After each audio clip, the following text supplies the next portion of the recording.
When your wife tells you she wants to leave you, the depression, despair, whatever you want to call it, is all consuming. You fucking hate your life and you just want to disappear. You're ashamed. You cry those horribly silent internal cries to the point of your chest hurting because you're drowning inside and you don't know how to get out of this. Everyone can tell that you're hurting inside. It's so obvious, and it leads to paranoia because the despair is tangible. People will say that it's fear of the unknown what hurts, but bullshit. It's your sense of loss that hurts the most. A part of you died, a part of your life that you're never going to get back.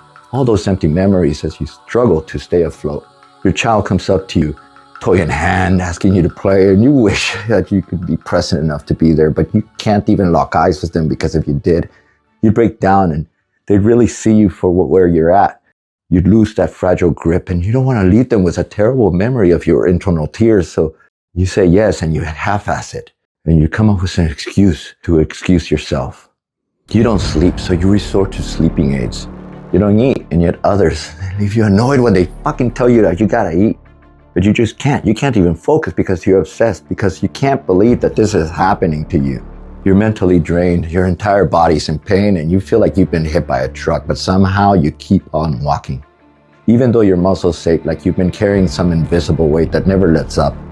The exhaustion isn't just physical, it's mental, it's emotional. You replay every mistake, every moment that you should have seen coming, but you didn't. And you wonder how you could have stopped it, but you couldn't have. How could you let this all go?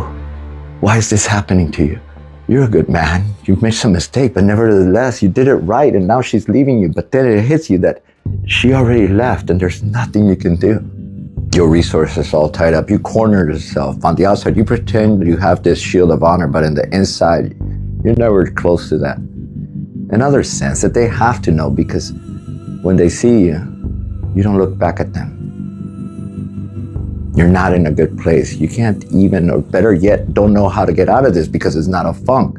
A funk is something that you can get out of, but this is too fucking real. Is your life dying and you're rotting inside, and secretly you begin to think of escaping to a terrible, horrible place because you want to off yourself, but you can't leave your children with that stigma. No one talks about this part. It's taboo. No one prepares you for the absolute obliteration of your sense of self.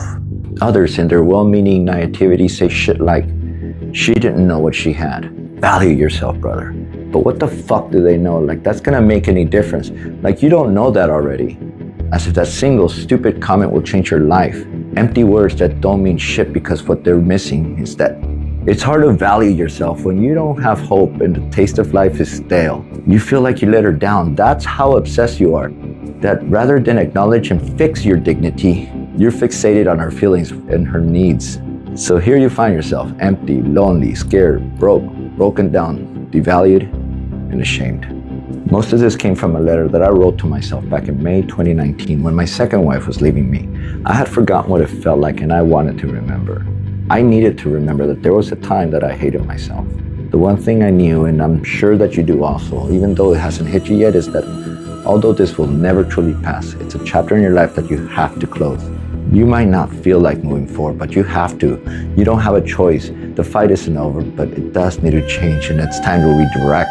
And this isn't the part where I tell you that everything happens for a reason, because I hate that fucking saying. It's stupid to think that tragedy happens to people that don't deserve it. And it doesn't begin with one grand gesture. Sometimes the hardest move is as simple as your opening move. One tiny step, one simple decision. Get up, move, breathe, go outside, do something, because every little thing you do is a step forward, because it's showing your will. It's not a quick fix, and nothing irks me more than hearing those get over it coaches, as if it was that simple. As if all it took was some pep talk about valuing yourself to undo the wreckage that you're sitting and preaching self-worth while invalidating your pain, acting like you can just flip the switch and move on. That's not fair to you. They don't understand that it's not just about feeling sad, it's about being lost. It's about waking up every day to a life that you don't recognize, carrying around the grief that doesn't disappear because someone just told you to man up. It doesn't work like that. The pain won't vanish overnight. I'm not arrogant enough to believe that. But you know what will? Even if it's just for a moment, direction. Because right now, you're lost. You don't need empty words. You need to feel rather than hear, and feel something different, even if it's just for a second. Hold on to that feeling, because that's hope reaching out. Not hoping that you're going to the past, but hope that your life is going to get better. And that's how you win.